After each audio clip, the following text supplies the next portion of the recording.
تفتكر ايه اللي ممكن يخليك تشتري لابتوب بسعره بيعدي 60,000 جنيه؟ هل ممكن يكون بسبب الكيبورد الميكانيكال بتاعته الفولي ار جي بي، ولا ممكن يكون بسبب الشاشه ال 165 هرتز 2K، ولا بسبب المعالج وكارت الشاشه العاليين بتوعه؟ كل الاسباب دي واسباب تانية كتير هنتعرف عليها في الفيديو دوت، واللي تعتبر المراجعه الكامله للابتوب ال HP Omen 17 نسخه السي كي 1006 تي اكس. من غير اي مقدمات كتير نبدا في الفيديو بتاعنا.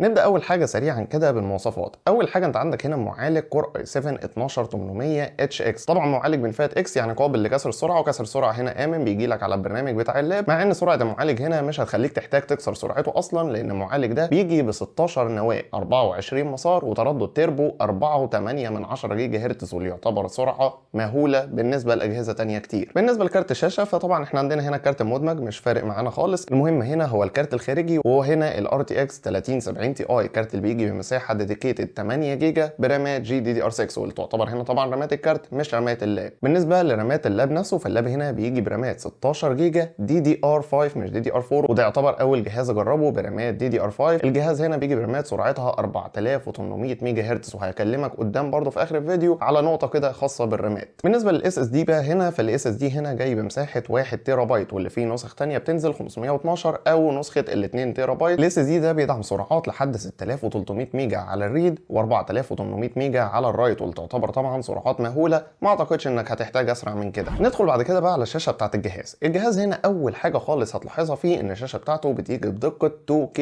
كواد اتش دي، واللي تعتبر دقه ممتازه من حيث المونتاج والالعاب والكلام ده كله، ودي الدقه اللي تعتبر مثاليه بالنسبه لكارت الشاشه اللي جاي في الجهاز دوت، وهو ال RTX 3070 Ti، بحيث تعرف تشغل الالعاب فوق ال 60 هرتز، لان هنا لو انت ما تعرفش فالشاشه دي جايه بتردد 165 هرتز مع ريسبونس تايم او سرعه استجابه 3 ملي سكند، واللي يعتبر رقم ما بنشوفوش الا في شاشات البي سي الجيمنج اللي سعرها بيعدي في الغالب ال 8000 جنيه مع الدقه دي. طب الكلام ده كله حاسس ان هو برده لسه ما ابهركش؟ احب اقول لك ان كل الكلام ده بيجي ببانل اي بي اس. اي نعم هو مش الاي بي اس بتاع الشاشات بتاعه الورك ستيشن، لا يزال طبعا الاي بي اس ليه انواع كتير وليه بانلز كتير، ولكن اي بي اس هنا هي هتلاقي زي الالوان كويسه جدا، ان انت لو حابب تعمل عليها مونتاج او شغل جرافيك او كده هتساعدك جدا الشاشه هنا، وكمان بالدقه العاليه بتاعتها هتخلي شغلك كله احترافي. بالنسبه للبيزلز هنا بتاعت الشاشه فالشاشه هنا انت عندك الحافه اللي من فوق والجنب اليمين والشمال كلها حواف صغيره جدا، ما عدا بس الحافه اللي تحت هي اللي كبيره سنه، ولكن انت عندك هنا الشاشه بتيجي بنسبه 85% سكرين تو بادي، واللي تعتبر نسبه ممتازه بالنسبه للشاشه هنا، وهتخلي وانت شغال على الجهاز انت قاعد مرتاح، مش حاسس ان الجهاز جاي بحواف كبيره ولا كده. نتكلم بعد كده بقى على المداخل بتاعت الجهاز، واللي يعتبر هنا هم حاطين لك اسرع حاجه في كل حاجه. اول حاجه انت واخد هنا 3 يو اس بي 3 اللي بيوصلوا بسرعات بتوصل لحد 5 جيجا بت في الثانيه الواحده. كمان انت عندك هنا واحده ثاندر بولت 4 مش ثاندر بولت 3، لان الاجهزه اللي احنا متعودين عليها اللي فاتت كلها كانت ثاندر بولت 3 واللي كده كده سرعاته كانت عاليه. ثاندر بولت هنا ال4 بيدعم لحد 40 جيجا بت في الثانيه، واللي تعتبر سرعات ممتازه، بحيث لو عايز توصل اي اس اس دي خارجي وتعالج منه ولا ترندر عليه ولا الكلام دوت هيشتغل معاك كانك مركبه جوه الجهاز، ويمكن اسرع كمان. كمان بيجي لك هنا مدخل HDMI 2.1 ومعاه كمان مدخل ميني ديسبلاي بورد عشان لو عايز توصل اكتر من شاشه، وعندك بعد كده مدخل الهيدفون جاك او الميكروفون جاك، واخر حاجه في المداخل عندك مدخل اس دي كارد اللي يعتبر بيجي في كل اللابات. نتكلم بعد كده بقى على الكيبورد، واللي تعتبر واحده من الاسباب الرئيسيه اللي اول ما انا مسكت الجهاز ده حسيت ان فعلا ماسك جهاز مختلف انا ما مسكتوش قبل كده، لان دي لاول مره اجرب كيبورد ميكانيكال في لابتوب مش بتاع البي سي. الكيبورد هنا بتاعت الجهاز بتيجي فيها نسختين، النسخه الاولى وهي النسخه العاديه اللي بتيجي بكيبورد ممبرين عاديه جدا فول سايز، واللي بتدعم 4 زون ار جي بي، او الار جي بي اللي هو بيكون الكيبورد متقسمه لاربع اجزاء، جزء ليه لون وجزء ليه لون وجزء ليه لون وهكذا، وبتدعم انتي جوستنج لحد 26 زرار، واللي تعتبر ارقام حلوه جدا، ولكن ارقام بتاعه لابتوب ب 30000 35000 مش لابتوب بسعره بيعدي 60000 جنيه. فالنسخه اللي معايا هنا هي النسخه بقى العاليه اللي بتيجي رقم 1 كيبورد فول ميكانيكال سويتشات، رقم 2 انت عندك السويتشات هنا تعتبر صوتها مريح جدا، ما هياش الصوت العالي اللي بيضايق الودن ولا هي الصوت الخفيف اللي تحسه مش موجود،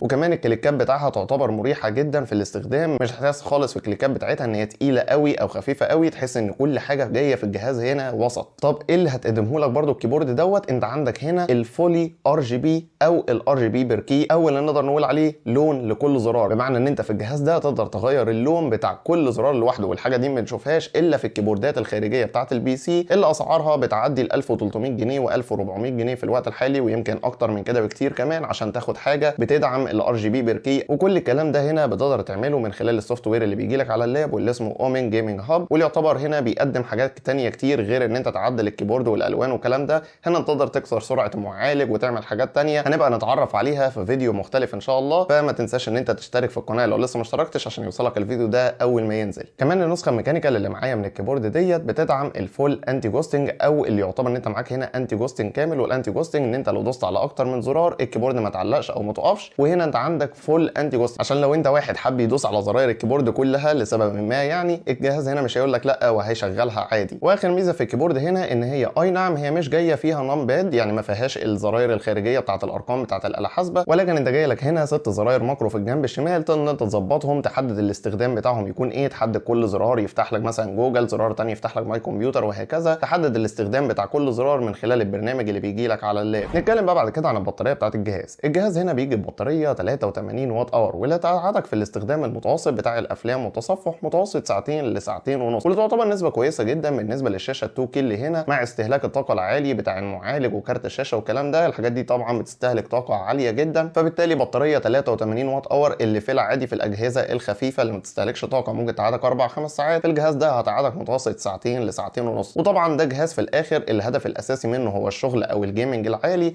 وطبعا معظم استخدامنا هيكون بالشاحن مش بالبطاريه اصلا. الموضوع ده مش هيفرق معاك خالص. وبالنسبه للشاحن بتاع اللاب، فاللاب هنا بيجي بشاحن 330 واط، شاحن ضخم جدا هوريه لكم قدام في الفيديو لما ندخل على نقطه الوزن. ندخل بقى على النقطه اللي كل الناس وهي بتشتري لابتوب دايما بتخاف منها، وهي نقطه التبريد. واحب اقول لك ان اللابتوب ده مش محتاج تقلق منه خالص في التبريد، سواء في الصيف او في الشتاء، لان الجهاز ده في الوقت الحالي، طبعا احنا دلوقتي في الشتاء، انا عارف الدرجات اللي هقولها ممكن في الصيف تتغير وتزيد، ولكن حتى لو زادت في الصيف لا تزال برضو درجات كويسه، لان الجهاز ده وصل على اقصى ضغط انا عملته عليه ل 72 درجه حراره للمعالج، و74 او 75 درجه حراره لكارت الشاشه، واللي تعتبر درجات ممتازه لاني كنت ضاغط على الجهاز جدا وقت ما طلع الدرجات دي. وفي الاستخدام العادي او المتوسط درجات الحراره بتاعه المعالج ما بتعديش اساسا ال 65 او 67 درجه، واللي لا تزال زي ما بقول درجات كويسه جدا. طب حضرتك هتيجي في الصيف مثلا لو انت في منطقه حر ما فيهاش تكييف ما فيش مروحه الكلام ده، هنا لو انت هتستخدم اللاب بالطريقه اللي هو حاطه على المكتب ما فيش حتى مبرد خارجي ولا الكلام ده كله، فاللاب ساعتها اخره هيزيد 7 درجات او 8 درجات عن دلوقتي، واللي لا يزال برضه درجات كويسه مش مقلقه خالص وانت شغال على اللاب. ندخل بقى بعد كده على نقطه الوزن، واللي صراحه فاجئتني شويه في اللاب دوت، لان طبيعي بتاع اللابات ال 17 بوصه ان وزنها في العادي بيكون دايما فوق ال 3 كيلو، ولكن وزن الجهاز ده يعتبر اخف كمان من معظم اجهزه الورك ستيشن ال 15 بوصه حتى، لان الجهاز ده بيجي لوحده بدون الشاحن. من غير الشاحن وزن الجهاز ما بيعديش ال 2 كيلو 8 من 10، واللي يعتبر وزن ممتاز لو انت عايز تحطه في شنطه تتنقل بيه، مش زي اجهزه الورك ستيشن 17 مثلا اللي على طول بقول ان الجهاز صعب ان انت تتنقل بيه ولازم في البيت بس ولا كده. لا، هنا الجهاز سهل ان انت تحطه في شنطه تتنقل بيه عادي جدا، مش هيسبب لك اي ازمات. ولكن اللي هيسبب لك ازمه شويه بقى في الوزن بتاع الجهاز هنا هو الشاحن مش الجهاز، لان الشاحن هنا بيجي ضخم جدا بوزن 1.2 من 10 كيلو جرام، واللي يعتبر هنا فعلا هيسبب لك ازمه شويه لو حبيت تتنقل باللاب. وهنا نصيحه ان انت لو عايز تتنقل باللاب وخايف من حته الوزن، فاللاب تقدر تحطه في شنطه على ظهرك مش هيوجع لك ظهرك خالص، اللاب مش هتحس بوزنه قوي. ولكن الشاحن ان انت تحطه في شنطه خارجيه تمسكها في ايدك ولا كده، بلاش تحط الاثنين في شنطه واحده على ظهرك، لان التنقل بيه هيبقى صعب شويه. انما لو انت حاطط اللاب في شنطه على ظهرك وماسك مثلا شنطه صغيره في ايدك ولا كده يكون محطوط فيها الشاحن بس، ساعتها مش هتحس بتعب قوي وانت بتتنقل بالجهاز. ندخل بقى بعد كده على الاداء بتاع الجهاز ده، واللي عارف ان كتير منكم مستنيينه، فهسيبك دلوقتي تتفرج على تجربه اداء الجهاز دوت على كام لعبه كده عاليه شغلتهم عليه، ونرجع في الاخر بقى عشان اقول لك السعر واقول لك نقطه كده اضافيه خاصه بالرامات في الاخر.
بعد بقى ما شفنا اداء الجهاز دوت في الالعاب، وطبعا هو مشغل ويشغل لك اي لعبه نزلت لحد دلوقتي على الترا سيتنجز تشتغل معاه مستريح، مفيش اي لعبه هتهنج ولا هتدي لك لاج ولا الكلام ده خالص. انسى الكلام ده خالص بقى وانت بتشتري اللاب ده. واخر حاجه بقى هنتكلم عنها هو السعر بتاع الجهاز، واللي بيجي على امازون امريكا حاليا متوسط ال 2200 دولار او حوالي 67 او 68 الف جنيه. اللاب ده مش موجود يعتبر جديد في مصر للاسف، حاولت ادور عليه بس ما لقيتوش، ولكن هسيب لك رابط تحت في الديسكربشن تقدر لو حابب تشتري منه الجهاز دوت كسر زيرو، لانه طبعا كل ما يوصلك هنا هيكون عدى معاك ال 70000. فانا هسيب لك رابط تحت في الديسكربشن، ابقى ادخل عليه هتلاقي الجهاز دوت يعتبر كسر زيرو. هي القطعه اللي معايا ديت، واللي بالمناسبه القطعه مش بتاعتي ما الا شركه مديا هاني، وبعد كده هرجعها لهم تاني. فلو حابب ان انت تروح تشتري من الشركه نفس الجهاز اللي معايا دلوقتي. قبل بقى ما ننهي الفيديو، لو انت لسه مكمل معايا لحد دلوقتي فاحب اشكرك واقول لك نصيحه مهمه جدا، وهي ان انا عارف ان الرامات بتاعت الجهاز ده اي نعم 16 جيجا دي دي ار 5 يعتبروا كويسين جدا، ولكن نصيحتي ليك انك حاول تزود الجهاز ده يكون 32 جيجا فيما فوق، ما يبقاش بال 16 جيجا، لان ال 16 هنا هي قطعتين تمانيات، تقدر ان انت قدام تبقى تزودهم ل 32 جيجا، قطعتين 16 جيجا هيفرقوا معاك جدا قدام، وبالذات كمان في شغل الجرافيك والمونتاج وكده هيفرق معاك جدا النقطه ديت. كده بقى احنا نكون خلصنا الفيديو بتاعنا. اتمنى بس ان انت تحاول تعمل على قد ما تقدر شير للفيديو ده، لان الريتش بتاع القناه واقع في الفتره اللي فاتت شويه، فلو حابب ان انت تساعدني اتمنى ان انت تعمل شير للفيديو دوت وتعمله لايك عشان يوصل لاكبر عدد من الناس ويرجع الريتش بتاع القناه يزيد تاني والفيديوهات توصل لعدد اكبر من الناس تاني. وما تنساش طبعا تشترك في القناه عشان يوصلك كل الفيديوهات اللي جايه. كان معاكم علي عيد، سلام عليكم.